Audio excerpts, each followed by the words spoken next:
Hello everyone, I hope you're doing well considering these times, but for this one I'm going to test Doom Eternal, which I never played before, and before getting to the gameplay, let's check the settings. Now looking at the settings, almost everything is maxed out except a few settings like chromatic aberration, film grain and motion blur. Also I will not use the DLSS because with 3090 the FPS is just good enough and there is no need for it. Though I left depth of field on and depth of field anti-aliasing. I think they make a little bit more sense than motion blur. Fall back! No! They're everywhere! Transmitting from HC-1556. Casualties range in the billions. They're breaking in!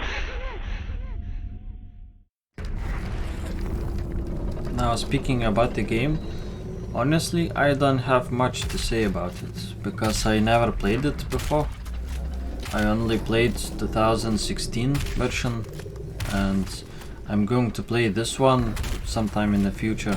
But as with older Doom game, we can see that it also has excellent CPU utilization, especially CPU utilization distribution across all the cores.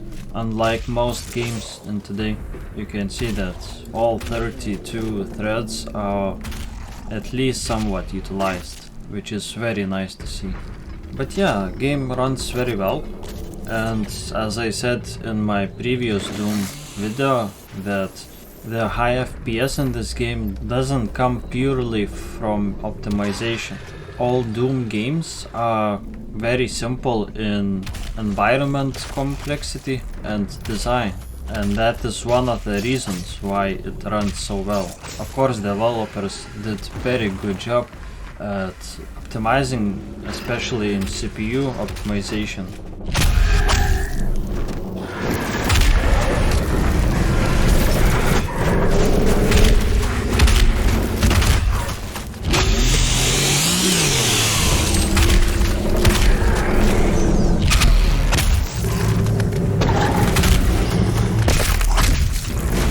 Now as you can see, it has quite high VRAM utilization. As far as I know, all graphics cards with 8 GB of VRAM or below will have genuine issues running these settings at 4K resolution. So I think RTX 3070 will have quite a few issues with these settings, and RTX 3080 should do fine.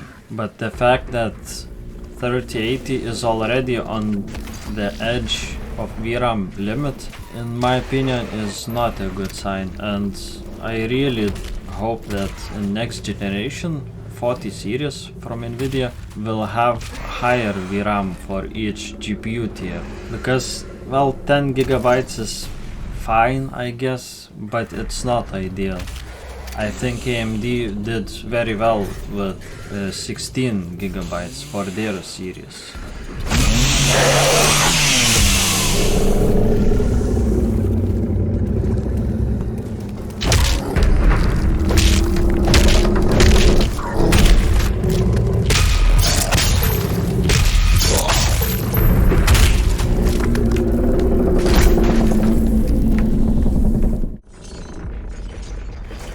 I checked the recording performance impact, and without recording I get around 7% better FPS.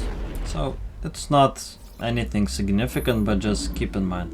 Now, as I said, I previously finished Doom 2016 game, and I'm not really into that, but I think I'm going to finish this one as well. But from what I heard from other people, they really like it, and I just personally don't have anything against it, it's just not my thing. Also, as you probably saw, this game has ray tracing reflections, and honestly I don't think I really noticed it.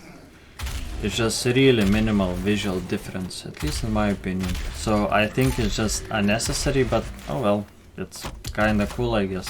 Especially that the game, even with ray tracing effects, runs so well, so I don't have anything against it.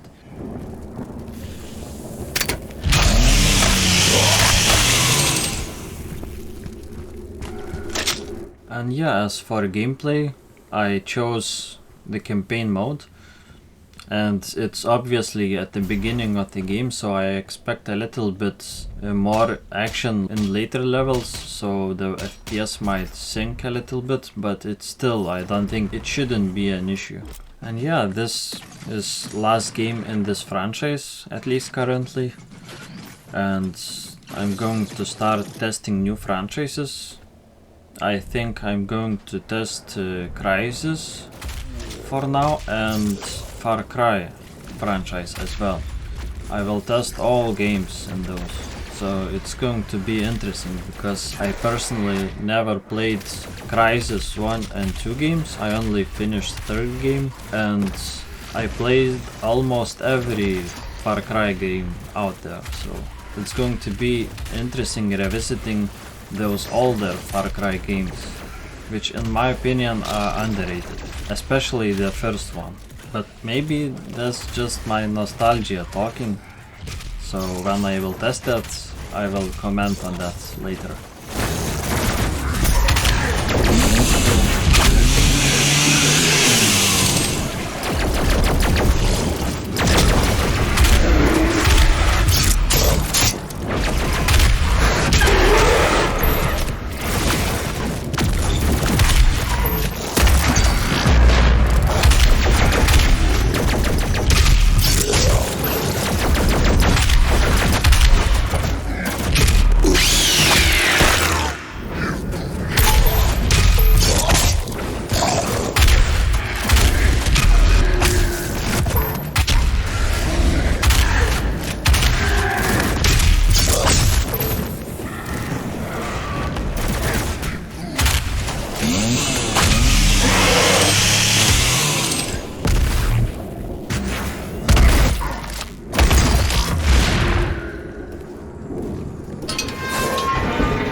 this is pretty much it for this franchise and this video. So thank you very much for watching, I really appreciate it, and see you next time.